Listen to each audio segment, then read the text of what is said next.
오늘 말씀은 엿새 후에라고 하는 시간으로 출발합니다. 1절 말씀을 보시면 엿새 후에 예수께서 베드로와 야고보와 그 형제 요한을 데리시고 따로 높은 산에 올라가셨다라고 했습니다. 여기서 이제 엿새 후라고 하는 것은 베드로의 고백이 있고 난 다음 엿새가 지나서라는 뜻입니다. 주는 그리스도시요 살아계신 하나님의 아들입니다. 베드로가 그 고백을 토해냈죠. 그리고 또 예수님께서 십자가의 길, 고난의 길, 그리고 부활의 길에 대해서 말씀해 주셨습니다. 그런 이야기가 있고 난 다음에 엿새가 지나서 이런 뜻입니다. 그러면 한번 생각해 봐야 되겠지요. 왜 하필이면 엿새 후에 변화산 에피소드가 우리에게 보여지고 있을까? 왜 하필 엿새 후에 변화산 에피소드가 일어난 것일까? 우리가 목사님 그냥 엿새 동안 여행하고 갔기 때문입니다. 이렇게 6일이라고 하는 시간 아무 의미 없이 단순하게 생각하고 넘어갈 수도 있습니다. 그런데 왜 하필이면 6일을 말씀하고 있는 것일까? 이거를 단순하게 넘기지 않을 수도 있습니다. 왜냐하면 늘 언제나 성경에서 숫자가 나올 때는 그 숫자가 특정하는 메타포가 있기 때문입니다. 이것도 단순히 숫자를 말하려고 하는 것이 아닙니다. 누가복음에서는 이 같은 본문에 대해서 이렇게 표현했습니다. 이 말씀을 하신 후 8일쯤 되어서 이렇게 되어 있습니다. 그러니까 베드로의 고백이 나가고 난 다음에 누가는 8일쯤 지나서 변화산 사건이 있었다. 이런 이야기를 합니다. 누가는 베드로가 예수님께 신앙을 고백한 날, 그리고 변화산 사건이 일어난 날, 그 두 날을 합쳐가지고 8일쯤 되어서 이렇게 표현했습니다. 그러면 우리가 이해하기가 훨씬 쉽지요. 왜냐하면 유대인들에게 8이라고 하는 숫자는 특별한 의미가 있잖아요. 그 의미가 뭐라고 했습니까? 초월의 의미가 있다고 그랬죠. 시공간을 초월하는 의미가 있다고 말했습니다. 태어난 지 8일 만에 이스라엘 백성들이 할례를 받고 노아의 방주에 탑승한 사람이 8명이라고 했습니다. 또 예수님이 부활하시고 난 다음에 제자들에게 나타나셨는데 그 뒤에 도마가 의심했죠. 도마는 그 부활의 자리에 없었기 때문에. 그런데 다시 예수님이 나타나실 때에 8해가 지나서 8일이 지나서 다시 도마에게 나타나 그 잃어버린 신앙을 일으켜 세워줬다. 그런 말씀을 드렸습니다. 그리고 제가 여러분에게 자주 하는 말이지만 저는 신해교회 8대 목사입니다. 초월의 의미가 있다고 그랬죠. 초월의 의미. 시공간을 뛰어넘게 하는 그런 의미가 있다고 그랬습니다. 그러니까 우리가 이해하기 쉬워요. 8일쯤 돼서 이런 일이 일어났다. 아, 그렇구나. 초월을 의미하는 날짜이니까 8일쯤 되셔서 예수님이 초월하셨구나.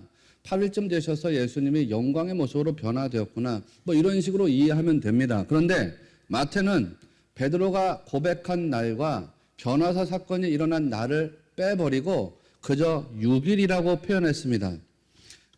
베드로가 고백한 그 시간 그리고 그 다음 날부터 시작해서 변화산까지 예수님과 3명의 제자가 여행한 날만을 6일로 치고 그 6일을 이야기했습니다. 그 6일 엿새 후에 무슨 일이 일어났던가 보니까 2절 말씀에 이렇게 되어 있습니다. 그들 앞에서 변형되사 그 얼굴에 해같이 빛나며 옷이 빛과 같이 휘어졌더라. 이렇게 여러분 아주 찬란하고 빛나는 모습으로 예수님이 변화되셨는데 이거는 요한계시록에서 사도 요한이 봤던 그 찬란한 영광과 좋게 비교할 만하죠. 거의 똑같습니다. 그렇게 변형된 것이 엿새 후다라고 말하고 있는 것입니다. 그러면 이 6일이 의미하는 바가 뭘까? 6일이 의미하는 바가 무엇이겠습니까? 6일은 예수님과 그 제자들이 변화산까지 여행하신 날입니다. 다르게 말하면 예수님이 세상에서 걸어가신 시간입니다. 그 걸어가신 시간이 6일인데, 즉 세상에서 살아낸 시간이 6일인데 엄밀하게 말하면 6일은 창세기에서 하나님이 세상을 창조하신 시간이죠. 다르게 표현하면 6일은 세상을 창조하려고 하나님이 일하신 시간이다 이런 뜻입니다. 그러니까 여기서 말하는 6일은 예수님이 제자들과 단순하게 길을 걸었다라는 것이 아니라 예수님께서 일하신 시간을 의미하는 일종의 메타포라는 거죠. 비유라는 것입니다. 상징, 은유라는 것입니다. 다르게 말하면 이 6일은 예수님께서 공생의 사역을 살아내신 사역, 그 사역의 날을 상징하는 비유다. 이렇게 말할 수 있습니다. 그러면 우리가 알아야 될 게 있어요. 예수님이 공생의 사역을 어떻게 사셨던가라고 하는 걸 우리가 알아야 되겠죠. 예수님은 이 세상에 오셔서 공생의 사역 기간에 어떻게 사셨습니까? 한마디로 말하면 연약한 인간으로 사셨지요. 연약한 인간으로. 때로는 영광도 있었지만 그거는 본래 자기 영광에 비하면 비교할 수가 없는 영광입니다. 마치 태양 앞에 반딧불이라고 해야 할 정도로 아주 미약한 것이죠. 그래서 사도 바울이 빌립보서 2장에서 이렇게 고백했습니다. 그는 근본 하나님의 본체시나 하나님과 동등됨을 취할 것으로 여기지 아니하시고 오히려 자기를 비워 종의 형체를 가지사 사람들과 같이 되셨다. 여러분 중에는 이렇게 생각하고 싶으신 분도 있을 것 같아요. 예수님께서 목사님 기적을 행하시지 않았습니까? 권능을 행하지 않았습니까? 권세 있는 말씀을 증거하시지 않았습니까? 그러니 예수님의 공생의 사역은 존귀한 사역의 날들 아니었습니까? 이렇게 생각하고 싶은 분도 있을지 모르겠습니다. 그러나 성경은 예수님이 사람이 아니라고 했죠. 그분은 근본 본체시나 이렇게 표현했습니다. 그런데 그분이 종의 형체를 입으시고 사람이 되셨다 그런 거예요. 그러니까 그거는 존귀한 모습이 아니죠. 오히려 초라한 모습입니다. 사람의 모양으로 나타나셔서 신이 종처럼 낮아진 자가 되었기 때문입니다. 우리가 예수님의 정신을 가지고 살아간다. 우리가 예수님을 진짜 신앙하면서 주님이 따르신 길, 주님이 먼저 가신 길을 우리가 따라가는 그리스도이다 라고 생각한다면 그 모습과 달라야 되겠습니까? 그렇지 않습니다. 그 모습과 다르면 안 되겠죠. 또 그 모습과 다르지도 않습니다. 겉으로 보기에 화려한 것처럼 보여도 누구나 자기만 아는 상처가 있습니다. 자기만 아는 쓴뿌리가 다 있습니다. 말하지 못할 만한 아픔과 상처가 있습니다. 고민과 괴로움이 있습니다. 그러면 어떻게 살라는 겁니까, 목사님? 그런 거를 다 끌어안고서 어떻게 살라는 것입니까? 나의 아픔과 상처, 내가 말하지 못하는 괴로움을 끌어안고서 고통 속에서 살아가라는 것입니까? 부끄러움과 수치감을 끌어안고서 괴로움 속에 살라는 것입니까? 매일같이 가슴 아파하고 탄식하고 불평하고 원망하고 미워하고 증오하면서 살아가라는 것입니까? 그래 어차피 6일 동안은 고난의 시절이니까 포기하고 살자는 것입니까? 그게 아니라는 것입니다. 그런 것들이 있다고 하더라도 뭐를 바라보면서 살아야 된다는 말이냐? 뭐를 바라보면서 살라는 거예요? 그런 것이 있더라도 엿새 후를 바라보면서 살라는 것입니다. 우리가 살아가는 시간은 6일입니다. 엿새 동안의 시간, 엄밀하게 하나님께서 창조하신 이 세계를 사는 것이지만 아담과 하와가 범죄하고 타락한 이후에 이 시간은 우리가 고통을 인내하면서 살아야 되는 시간이 되었습니다. 뭔가를 감내해야 돼요. 환난과 시련과 역경도 감내해야 돼요. 이스라엘이 광야에서 자기들의 인생을 인내해야 됐던 것처럼 여러분도 뭔가를 인내하면서 보내야 되는 시간이라는 것입니다. 사사기의 불순종 백성들이 고통의 시간을 보냈던 것처럼 인내해야 될 때가 있더라 그런 말씀이에요. 세상 살면서 때때로 기쁨과 영광도 있지만 슬픔과 좌절도 맛본다 이런 말씀이에요. 왜? 아직까지 우리에게는 하나님 나라의 진정한 영광이 도래하지 않았기 때문입니다. 엿새 후에 하나님 나라의 진정한 영광이 되었을 때, 하나님의 때가 되었을 때, 그때 여러분에게 진짜 만족이 들어가게 된다는 거거든요. 사도 요한이 요한계시록에서 보고 말했던 것처럼 마지막 때 바로 하나님 나라의 영광 안으로 우리가 연합을 이뤘을 때 그리스도와, 아니 지금이라도 그리스도와 참된 연합을 이루고 여러분이 온전한 천국 백성이 되었을 때 거기에는 다시는 눈물이 없고 애통하는 것이나 곡하는 것이나 사망이나 아픈 것이 없는 세계 속에 살게 된다는 거 아닙니까? 그 날을 보면서 살라는 거예요. 그러니까 세상을 살면서 어려운 시간을 보낼 수 있지만 영광을 얻게 될 엿새 후를 바라보면서 견뎌내라는 거예요. 견뎌내라는 거. 여러분 5절 말씀을 보십시오. 변화의 영광을 바라보는 제자들에게 하늘의 음성이 들렸죠. 예수님이 용모가 변화되신 그 영광스러운 모습을 보고 있는데 그 모습을 보고 있던 제자들에게 하늘에서 음성이 들렸습니다.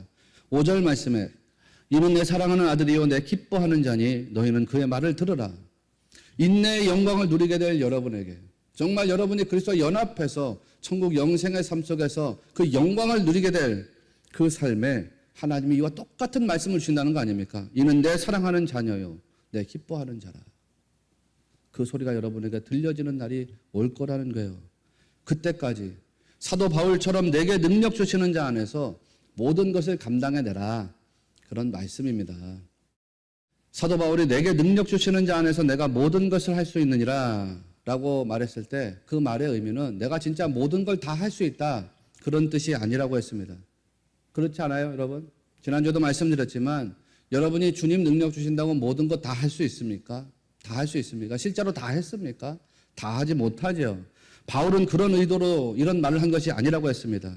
바울은 내가 비천에 처했을 때에도 주님이 내게 능력 주셔서 그거를 감당할 수 있게 하셨다라고 고백한 것입니다. 내가 쓰러져 죽을 만큼 힘든 고난을 통과할 때에도 주님이 내게 능력을 주셔서 그거를 감당하게 하셨다라고 말한 것입니다.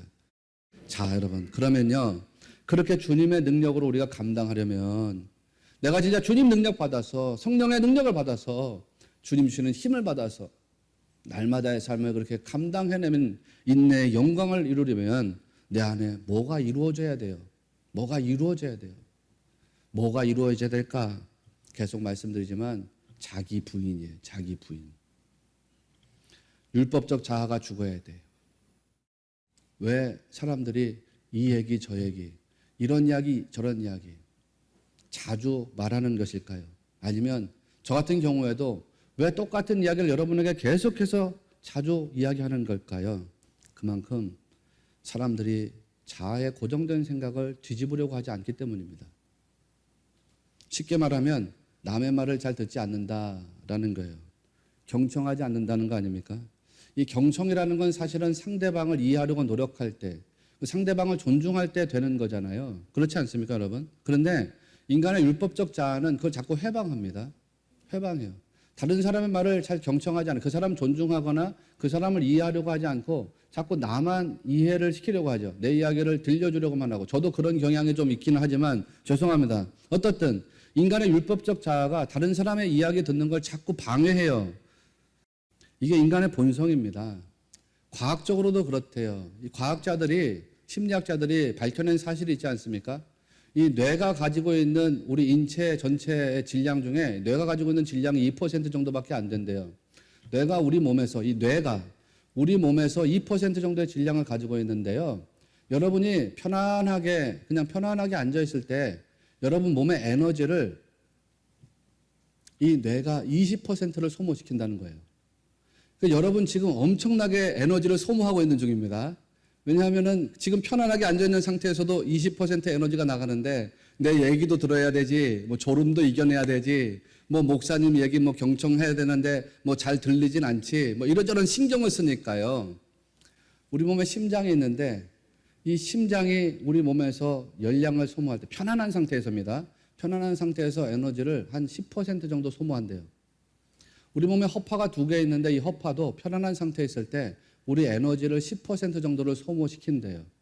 신장도 2개가 있는데 신장의 경우에는 우리 몸의 에너지를 7% 정도를 소모시킨대요. 그러니까 이 뇌가 소모시키는 에너지는 엄청난 거죠. 가만히 있어도 2% 질량밖에 되지 않는 이 뇌가 여러분 몸에 20% 에너지를 소모시킨다는 거예요. 그런데 어떤 생각을 골똘하게 한다, 집중한다, 그랬을 경우에는 칼로리 소모량이 엄청나게 늘어난다는 거 아닙니까? 그래서 우리 몸은 인체 과학적으로 뇌가 에너지를 많이 소모하지 못하도록 하는 장치를 뒀대요. 이 뇌가 너무 에너지를 많이 소모하게 되면 사람이 지쳐버리니까 하나님이 창조하실 때 그렇게 창조하신 거예요. 얼마나 놀라운 신비입니까? 이 뇌는 자기 에너지를 소모하는 데 있어서 최소화시키도록 장치를 여러 가지로 한대요. 그 중에 하나가 뭐냐면 스테레오타입이라는 거예요. 스테레오타입이라는 게 뭡니까? 고정관념이죠. 고정관념. 스테레오타입. 그래서 사람들은 어떤 사건이나 사물이나 인물에 대해서 한번 평가하고 나면은 그 다음부터는 스테레오타입으로 들어가요. 고정관념에 의존한다는 것입니다. 어떤 유형의 사람들이 있는데 저 사람은 보니까 항상 이런 식이더라. 그러면 그런 사람을 만났을 때 더 평가 안 해요. 판단하지 않아요. 이런 사람이더라라고 하는 고정관념에 의존해서 그 사람을 판단하는 거예요. 나도 내가 우리 교회 왔을 때 한 1년 반쯤 지났습니다. 아니 정확하게 모르겠는데 2년쯤 안 됐을 때 어느 권사님 부부가 와서 제 방에서 예배가 끝나고 그렇게 얘기하시더라고요. 목사님을 보니까 그 전에 있던 목사님들하고 다를 게 하나도 없습니다. 뭐 그렇게 얘기해요. 똑같습니다. 그러더라고요. 듣는 나는 굉장히 기분 나빴지만 그분은 스테레오타입인 거죠. 자기가 봤을 때에 그 이야기의 고정관념에 의존해서 나를 평가한 거예요. 목사님 보니까 우리 딱 봐도 압니다. 뭐 지금은 이렇게 열심히 하는데 나중에 시간 지나면 바뀔 겁니다. 뭐 그런 식이에요. 말하자면 우리가 그런 스테레오타입에 자꾸 의존한다는 것이죠. 그런데요, 이게 신앙의 영역에서도 자꾸 그렇게 작용한다는 거예요. 그래서 자아가 부서져 나가지를 않아요. 예수님은 지금 제자들이 가지고 있는 스테레오타입을 계속 건드리고 있거든요. 고정관념을 계속 건드린다 이런 말씀입니다. 예수님을 따르는 길은 영광의 길이라고 생각했습니다. 이 제자들이. 그런데 예수님이 뭐라 그랬어요? 마태복음 16장에서 야, 내가 고난의 길을 가야 돼. 죽음의 길을 가야 돼. 그 얘기를 했잖아요. 그러니까 주님 무슨 말입니까? 그 길 가시면 안 됩니다. 베드로가 막아섰지요. 고정관념. 자기가 가지고 있는 스테레오타입에 보니까 예수님은 메시아신데 메시아는 영광의 길을 가야지 왜 고난의 길을 갑니까? 우리도 예수님 따르는 제자들인데 예수님 영광 속에 우리도 좀 영광 좀 맛봐야 되지 않습니까? 그런데 주님이 아니라고 그러셨어요. 그리스도의 길은 고난의 길이고 십자가의 길이고 죽음의 길이야. 지금도 마찬가지입니다. 4절 말씀을 보면 그때에 모세와 엘리야가 예수와 더불어 말하는 것이 그들에게 보이거늘 이렇게 나가죠. 예수님이 두 사람과 대화를 나누고 있는데 모세와 엘리야라는 것입니다. 모세와 엘리야, 그들이 그걸 봤대요. 여러분 잠깐 여기서 생각해 보시자고요. 왜 하필 예수님과 대화를 나누는 사람이 모세이고 엘리야입니까? 왜 모세와 엘리야일까요? 다른 사람이 아니라 왜 여호수아가 아니고 모세일까요? 왜 엘리사가 아니고 엘리야일까요? 왜 이스라엘의 위대한 왕이었던 다윗이 아니고 모세이고 엘리야일까요? 이유가 있죠. 모세는 하나님께 아세르타 때바림을 받은 사람입니다. 우리말로는 십계명이라고 번역되어 있지만 정확하게 말하면 데칼로고죠. 10개의 말씀들. 즉 모세는 율법을 대표하는 사람입니다. 엘리야는 북이스라엘 역사상 가장 위대한 선지자. 즉 이 사람은 선지자를 대표하는 사람입니다. 그러니까 모세와 엘리야는 율법과 선지자를 대표하는 사람입니다. 로마서 3장 21절 말씀을 보면 이게 어렵게 느껴지시는 분도 있을지 모르겠는데 제가 말씀드리겠습니다. 이제는 율법 외에 하나님의 한 의가 나타났으니 율법과 선지자들에게 증거를 받은 것이라. 이런 말씀이 나와요. 이게 무슨 말이냐면 율법 외에 한 의가 나타났다는 건 예수님의 세상에 오셨다는 거죠. 근데 예수님의 세상에 오셨는데 누구에게 증거를 받은 거냐면 율법과 선지자들에게 증거를 받았다. 그 얘기 아닙니까? 율법에 예수님이 오실 거라는 얘기가 있고 선지자들도 메시아가 올 거라는 얘기를 했는데 그 율법과 선지자들에게 증거를 받으신 예수님이 세상에 오셨다. 뭐 이런 뜻입니다. 그러니까 지금요. 예수님과 대화를 하고 있는데 모세와 엘리야가 나타났다는 것은 무엇을 보여주려는 것이냐면 예수님이 율법과 선지자의 증거로서 그리스도이시다라는 것을 보여주려는 사건입니다. 굉장히 중요하죠. 예수님이 더 쉽게 말하면 메시아야. 그거를 나타내는 표징이라는 거예요. 그러면 여러분 생각해 보세요. 예수님과 그 사람들이 뭘 말해야 됩니까? 누가복음 9장 말씀을 가서 보면 두 사람이 예수님과 말씀하신 내용이 나와요. 누가복음 9장 31절에 이렇게 되어 있거든요. 장차 예수께서 예루살렘에서 별세하실 것을 말하며 이렇게 나가요. 예수님이 베드로에게 했던 그 말씀이 이야기의 주제였던 것입니다.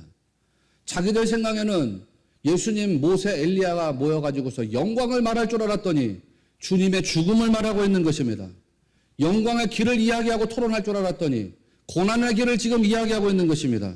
그러자 베드로가 주님에게 뭐라고 말합니까? 초막 짓자고 말하죠. 5절 말씀에.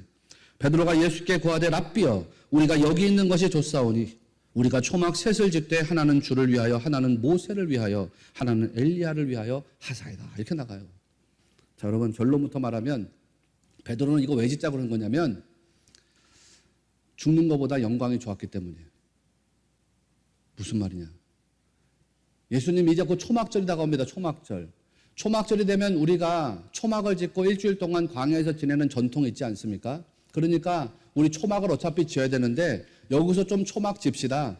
그리고 초막을 져가지고 예수님 거 하나, 모세 거 하나, 엘리야 거 하나 이렇게 두고 여기 좀 머물러 봅시다. 얼마나 좋습니까, 예수님? 지금 하나님의 영광이 예수님에게 나타났지 않습니까? 그러니까 우리가 여기서요 좀 영광에 대한 이야기를 좀 해봅시다. 주님이 왜 굳이 십자가의 길을 가고 고난의 길을 가야 되겠습니까? 우리 여기서 예수님 영광의 길에 대해서 논의해 보시자고요. 제가 열심당원이거든요. 열심당원. 지금 열심당원들이 예수님 권능을 보고 깜짝 놀란 상태입니다. 예수님 말의 권세를 보고 깜짝 놀란 상태입니다. 주님이 오병이의 기적을 일으키고 기적과 이사를 행하시고 말의 권세를 나타내 주시면 지금 열심당원들이 다 예수님한테 붙어가지고서 이 나라를 예수님 나라로 드리려고 하고 있습니다. 그러니까 뭐하러 고난의 길을 가려고 합니까?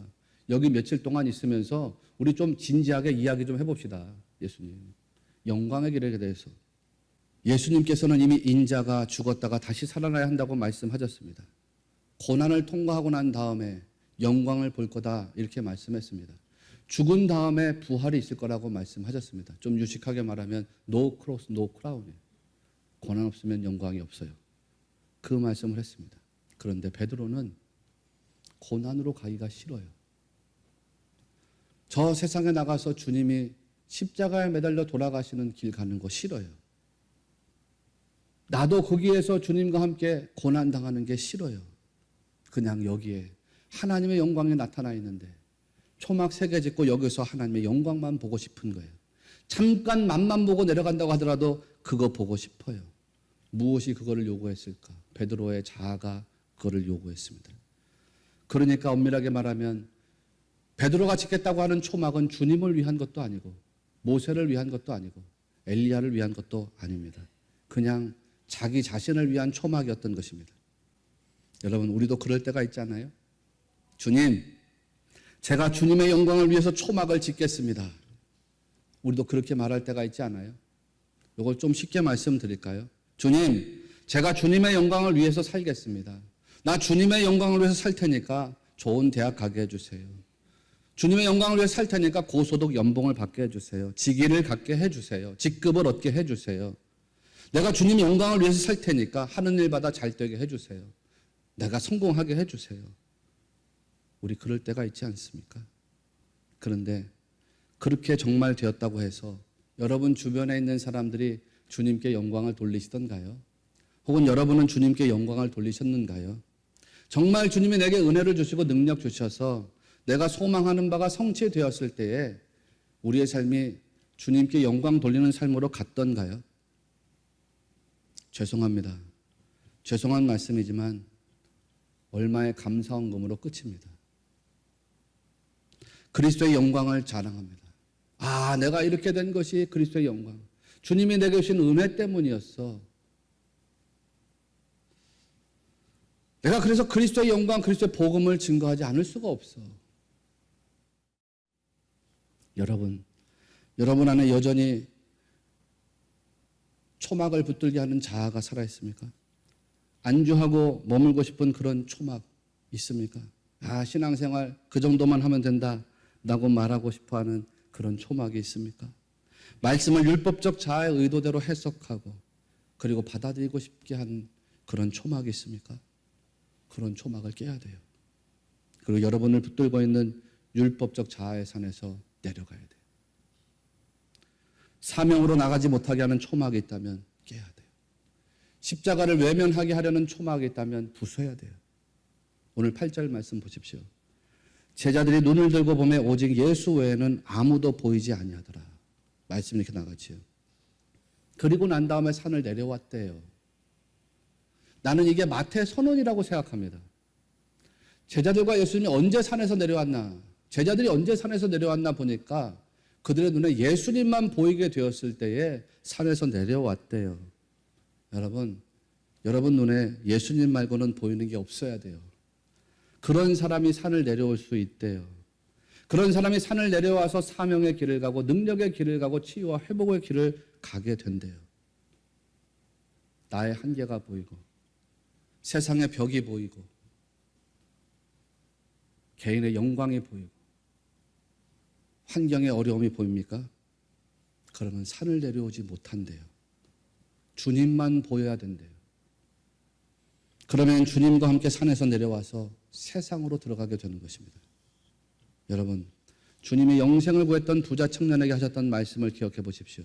마가복음 10장 21절에 너에게 아직도 한 가지 부족한 것이 있으니 가서 내게 있는 것을 다 팔아 가난한 자들에게 주라. 예수님은 일부만 팔라고 말씀하시지 않았습니다. 다 팔아. 여러분 오해하지 마십시오. 집에 가서 우리 집 재물 다 팔라는 거야? 그런 뜻이 아닙니다. 제가 자꾸 말씀드리죠. 기독교를 그렇게 천박한 종교로 만들지 말라고. 이 말은 자기를 붙잡게 하는 모든 자아를 다 부인하라는 뜻입니다. 모든 것을 다 부인해라. 너 자아의 율법적인 것을 부인하라. 이런 말씀이에요.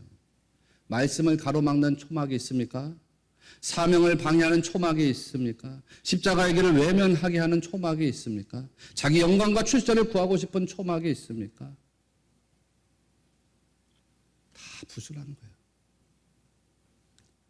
그런 사람이 세상에 물들지 않고 세상에서 오히려 그리스도의 권능을 나타내며 살게 되는 줄을 꼭 믿으시기를 바랍니다.